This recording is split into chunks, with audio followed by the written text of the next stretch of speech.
할렐루야! 4월 첫째 주 가정예배 가이드 영상입니다. 오늘 본문 말씀은 고린도전서 14장 33절에서 40절의 말씀입니다.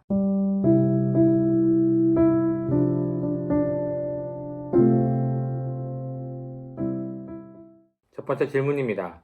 이 말씀에서 알 수 있는 하나님은 어떤 분이십니까? 33절에 보면 하나님은 무질서의 하나님이 아닌 오직 화평의 하나님이라고 말씀하고 있습니다.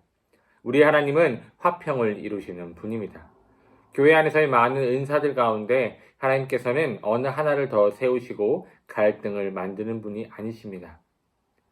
하나님은 질서의 하나님이시며 교회 공동체 안에서 화평을 이루시기 위해 질서를 세우시는 분이십니다. 두 번째 질문입니다. 공동체의 화평을 이루는 원칙은 무엇입니까? 고린도전서 14장의 말씀을 보면 고린도 교회 내에 은사로 인한 분쟁이 있었음을 알 수 있었습니다. 방언하는 자, 통역하는 자, 예언하는 자 등 자신이 받은 은사와 계시를 자신만 받은 것으로 생각하고 자신이 드러나 이것을 이야기하기 위해 힘쓰고 있음을 볼 수 있습니다.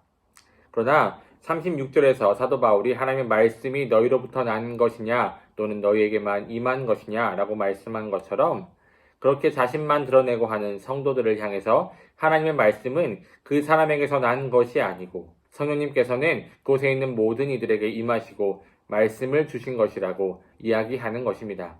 37절에 사도 바울의 이 편지가 주의 명령으로 생각하는 건 역시 성령님께서 일하고 계시기 때문에 이 모든 것이 하나님의 뜻 가운데 보내는 편지라고 말하고 있는 것입니다. 공동체의 화평은 다른 사람의 모습 속에 있는 하나님의 뜻을 발견하는 것입니다. 빌립보서 2장 3절에 아무 일에든지 다툼이나 허영으로 하지 말고 오직 겸손한 마음으로 각각 자기보다 남을 낮게 여기고 라는 말씀이 있습니다.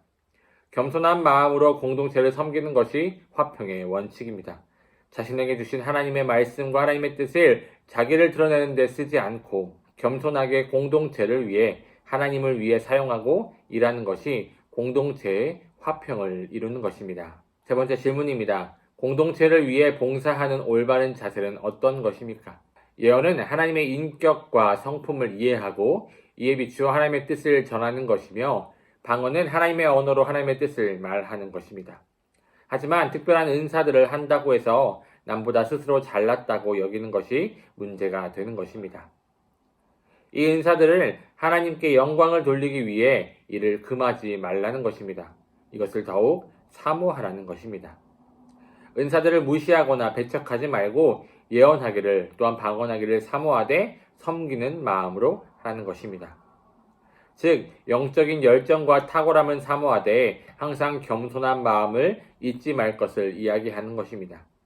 이것이 품위 있고 질서 있는 모습과 자세인 것입니다. 우리는 교회 속에서 어떤 자세로 나의 사역을 또한 내게 주신 은사를 사용하고 있습니까?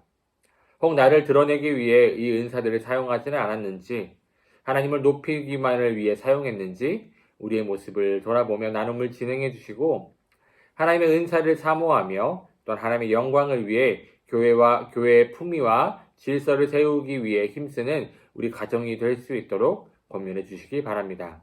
기도 제목입니다. 첫째, 나라와 민족을 위해서, 둘째로 교회를 위해, 올해 우리 많은 사역들을 위해 특별히 사순절 특별 새벽 기도회와 온가족 새벽 예배와 온가족 주일 예배, 성경 공부들을 위해서, 또한 3대 물려주기를 위해 교회의 많은 환우분들을 위해, 또한 셋째로 가정을 위해 부모와 자녀, 형제, 직장, 건강 등을 위해 우리 가정이 하나님께서 기뻐하시는 뜻을 따라 질서와 품위 있는 교회를 세워나가는 교회의 공동체 또한 가정의 공동체가 될 수 있도록 함께 기도해 주시기 바랍니다.